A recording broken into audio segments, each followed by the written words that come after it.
اس لیے ہمیں چاہیے کہ اگر شامت اعمال سے ہماری کوتاہیوں سے غلطیوں سے ہم سے کوئی گناہ ہو جائے تو ہم اپنے گناہوں کو چھپائیں، اللہ کی بارگاہ میں توبہ استغفار کریں. یہ نہیں کہ کوئی گناہ اور غلطی کر دی تو چلو سب کو بتاتے پھر رہے ہیں. 250 سال سے زیادہ یا کم و بیش 300 سال تک حضرت آدم علیہ السلام روتے رہے. انہیں روایتوں میں یہ بھی ملتا ہے کہ حضرت آدم علیہ السلام چونکہ سری لنکا کی طرف آئے اور وہیں سے نکلے تھے اور شروع میں حضرت آدم علیہ السلام روتے رہے. تو خزائن العرفان میں اور تفسیر نعیمی وغیرہ دیگر تفاسیر میں بعض مفسرین نے لکھا کہ اس علاقے کے سمندر میں موتی بہت زیادہ. یہ موتیوں کی کثرت کیوں ہے تو فرماتے ہیں کہ سب سے عمدہ سب سے اچھا موتی جو اس طرح کے سمندر میں ہے اس کی وجہ یہی ہے کہ حضرت آدم علیہ السلام بے تحاشا روئے، بہت روئے تھے. میرے دوستوں، جن انسانوں نے دنیا میں بہت آنسو بہائے ہیں ان میں سب سے زیادہ آنسو بہانے والی ذات حضرت آدم علیہ السلام تھی.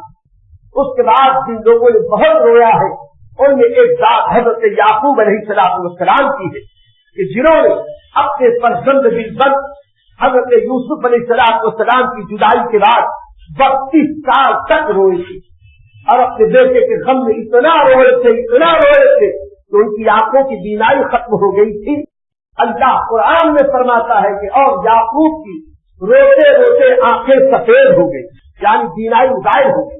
اور بات ہے کہ اللہ نے بعد میں ان کی بینائی پھر واپس لوٹا دی، لیکن بہت روئی. تیسرے حضرت امام زین العابدین رضی اللہ تعالی واقع کربلا کے بعد جب تک زندہ رہے کبھی ایسا نہ ہوا کہ پانی پینے کے لیے گلاس ہاتھ میں لیا ہو اور آنکھوں میں ان کے آنسو نہ آیا ہو.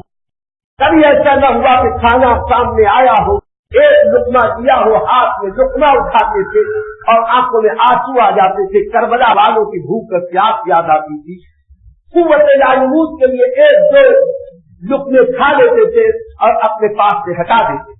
یہ 3 افراد انسانوں میں بہت زیادہ کثرت سے رونے والے مشہور ہیں. ایسے ہی حضرت یحییٰ علیہ السلام یہ بھی بہت مشہور ہے کہ اللہ کے خوف سے رونے والے. اللہ کا خوف حضرت یحییٰ علیہ السلام میں بہت تھا. انشاءاللہ جب حضرت یحییٰ کا ذکر خیر ہوگا اس وقت ہم ان کے خوف کے واقعات بتائیں گے تو پتا چلے گا کہ اللہ کا خوف اللہ کے محبوب نبی حضرت یحییٰ علیہ السلام میں کتنا زیادہ تھا. بہرحال یہ وہ لوگ ہیں جو روتے تھے. یہ رونا ان کی ترقی درجات کا سبب تھا. حضرت آدم علیہ السلام اللہ کی رحمت طلب کرنے کے لیے رو رہے تھے. حضرت آدم علیہ السلام اپنے کیے پر پچھتاتے ہوئے رو رہے تھے، شرمندگی کے آنسو تھے. حضرت یعقوب علیہ السلام اگر رو رہے تھے تو یہ مت سمجھنا کہ بیٹے کے لیے رو رہے تھے، نہیں. حضرت یوسف کے چہرے میں حضرت یعقوب علیہ السلام کو اللہ کا جلوہ دکھائی دیتا تھا.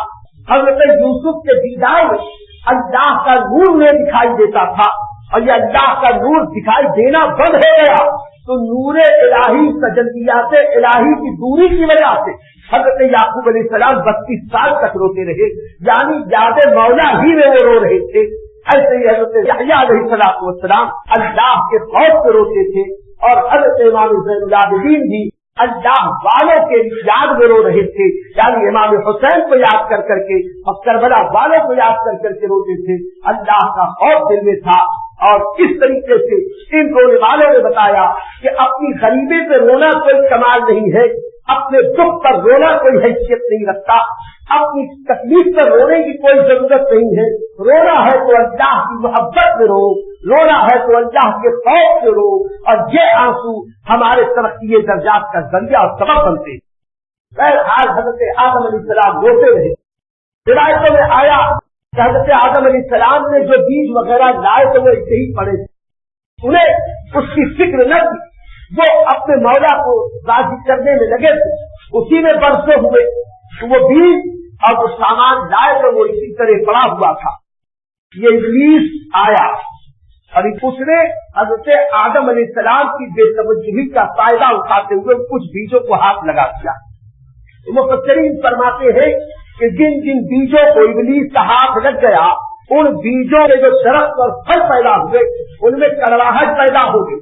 ان میں زہر پیدا ہو گیا، ان میں تلخی پیدا ہو گئی، ان میں خرابی پیدا ہو گئی، اور جو بھی اس کے دست برد سے بچے رہ گئے ان میں جنتی پھلوں کے اثرات آئے، اور ان پھلوں میں اللہ تعالیٰ نے شفائی اثرات پیدا فرما دیے کہ بہت ساری بیماریوں میں ان پھلوں کا جب استعمال کرتے ہیں اس کی برکت سے اس کے سپے اللہ بیماریوں کو دور فرما دیتا ہے۔ ایسے ہی حضرت آدم علیہ السلام روتے رہے 300 سال کم و بیش ہوئے، تب جا کے حضرت آدم علیہ السلام سے اللہ رب العزت کی مشیت کے مطابق وہ کلمات زبان سے ادا ہوئے کہ جس کے ذریعے اللہ تعالیٰ نے ان کو توبہ سے قبول کرنے کا اعلان کیا۔ اگرچہ توبہ ہو سکتا ہے کہ جنت ہی نے قبول کر لیا ہو، لیکن اعلان توبہ اللہ تعالیٰ نے اس وقت کیا جب حضرت آدم علیہ السلام کو زمین پر آ کے تقریباً 300 سال ہو گئے۔ توبہ کے قبول کرنے کا ذکر اللہ نے قرآن میں یوں ارشاد فرمایا، فَتَلَقَّىٰ آدَمُ مِن رَّبِّهِ كَلِمَاتٍ فَتَابَ عَلَيْهِ إِنَّهُ هُوَ التَّوَّابُ الرَّحِيمُ۔ بس ہم نے آدم کو کچھ کلمات سکھائے کہ آدم نے ہم سے کچھ کلمات سیکھے، کچھ جملے سیکھے کہ جس کی بدولت ہم نے آدم کی توبہ کو قبول کر دیا، اور بے شک ہم توبہ کو قبول کرنے والے رحم کرنے والے۔ تو اللہ تعالیٰ نے حضرت آدم علیہ السلام کے بارے میں اعلان کیا کہ آدم نے اللہ سے کچھ کلمات سیکھے۔ وہ کلمات کیا تھے قرآن میں صراحت نہیں ہے، لیکن جب مفسرین کی تفسیر پڑھتے ہیں تو اس میں کچھ اشارے ملتے ہیں، 4 روایتیں ملتی ہیں۔ حضرت عبداللہ ابن مسعود رضی اللہ تعالیٰ فرماتے ہیں اسی آیت کریمہ کی تفسیر میں کہ اللہ تعالیٰ نے حضرت آدم علیہ السلام کو یہ جملہ سکھایا، ربنا ظلمنا انفسنا وان لم تغفر لنا وترحمنا لنكونن من الخاسرین۔ اور جب ان الفاظ کے ساتھ اللہ کی بارگاہ میں حضرت آدم علیہ السلام نے دعا کی، اے اللہ ہم نے اپنی جانوں پر ظلم کر لیا ہے اور ہم اس سے مغفرت طلب کرتے ہیں، اے اللہ اگر تو ہم پر رحم نہ فرمائے تو ہم حد سے گزرنے والوں میں ہو جائیں گے، ہم خسارے والوں میں ہو جائیں گے، ہم نقصان اٹھانے والوں میں ہو جائیں گے۔ جب ان الفاظ سے حضرت آدم علیہ السلام نے رب کی بارگاہ میں دعا کی تو اللہ رب العزت نے ان کی توبہ کو قبول فرما دیا۔ حضرت عبداللہ ابن مسعود رضی اللہ تعالیٰ فرماتے ہیں کہ اللہ تعالیٰ کی طرف سے جو کلمات القاء ہوئے حضرت آدم کو سکھائے گئے وہ کلمات وہ ہے، سبحانک اللہم وبحمدک وتبارک اسمک وتعالی جدک ولا الہ غیرک، جسے ہم قرب عام میں ثنا کہتے ہیں۔ نماز کی پہلی رکعت میں شروع ہوئے قرأت کے پہلے جو ہم ثنا پڑھتے ہیں، اس ثنا کے الفاظ کے بارے میں حضرت عبداللہ ابن مسعود کہتے ہیں کہ یہ دعا وہ ہے کہ جو اللہ نے حضرت آدم کو القاء فرمائی، اور جب یہ دعا حضرت آدم علیہ السلام نے پڑھی تو اللہ نے ان کی دعا ان کی توبہ کو قبول فرما دیا۔ الحمدللہ ہم جب آج نمازیں پڑھتے ہیں تو نماز کی ابتدا میں ہم اللہ کی ثنا پڑھتے ہیں، تو ہمیں بھی یقین کرنا چاہیے کہ اس ثنا کی برکت سے اللہ ہماری نمازوں کو بھی قبول فرما لے گا اور ہماری دعاؤں کو بھی قبول فرما لے گا۔ اور بھی کچھ روایتوں میں آیا کہ یہ دعائیں ہیں کہ ان دعاؤں کے مانگنے سے، ان کلمات کے مانگنے سے اللہ تعالیٰ نے حضرت آدم کی توبہ قبول کی۔ صراحت کے ساتھ کوئی ایک چیز کا ذکر مفسرین کے پاس نہیں ملتا، اور ایک تفسیر میں حضرت شاہ عبدالعزیز محدث دہلوی، حضرت علامہ آلوسی اور علامہ قاری وغیرہ کئی مفسرین نے یہ بھی روایت بیان کی، فرماتے ہیں کہ یہ بھی کہا جاتا ہے اللہ تعالیٰ نے کہ حضرت آدم علیہ السلام کے دل میں یہ بات جاری کہ وہ رسول اکرم صلی اللہ علیہ وسلم کے وسیلے سے دعا مانگے۔ انہوں نے حضور صلی اللہ علیہ وسلم کے وسیلے سے دعا کی، اے اللہ محمد رسول اللہ کے واسطے اور وسیلے سے تو میری اس لفظ کو معاف فرما دے اور مجھ پر رحم فرما۔ تو اللہ رب العزت نے اس پر ارشاد فرمایا کہ اے آدم، تم جس کے وسیلے واسطے سے دعا کر رہے ہو ان کو تم نے کیسے جانا؟ حالانکہ اللہ کو سب چیز کا علم ہے۔ پھر بھی اللہ نے پوچھا، حضرت آدم علیہ السلام نے کہا کہ مولا، جس وقت تو نے مجھے پیدا کیا، پہلی بار میرے بدن میں روح داخل ہوئی اور میری آنکھیں کھلی تو میں نے عرش کے پائے پر لکھا ہوا دیکھا